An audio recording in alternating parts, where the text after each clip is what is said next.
Тэртех 100 жилийн өмнө 1925 оны 7 сард Монгол улсад ТЭК нэвтрүүлэх нэртэй газар байгуулагдсан өнөөгийн авто тээврийн салбарын үүсэл төвшил гэж тэмдэглэгдэж ирж байна.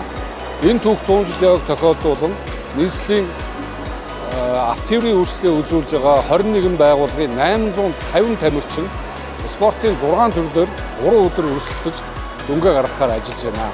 100 жилийн арга хэмжээнд оролцож байгаа байгууллага тамирчидаа спортын өндөр амжилт хүсье. Монгол улсад авто тээврийн салбар үүсгэж 100 жилийн зориулсан нийслэлийн нийтийн тээврийн газраас зохион байгуулж буй 6 төрөлт тэмцээнд болж байна. За тэгээ энэ тэмцээнд оролцож байгаа нийт баг тамирчидаа амжилт хүсье. Нийтийн тээврийн бодлогын газраас санаачлан жил болгон зохион байгуулдаг спортын 6 төрөлт тэмцээн амжилтаа сайхан эхэлж байна. За энэ жилийн тэмцээн нь авто тээврийн салбар үүсч хөгжсөний 100 жилийн Монголд зохион байгуулалт болж байгаагаараа илүү онцлогтой гэж ингэж бодож байна. Манай байгууллагын хувьд бол спортын 6 төрөл 50 гаруй тамирчид амжилттайгаар оролцож байна.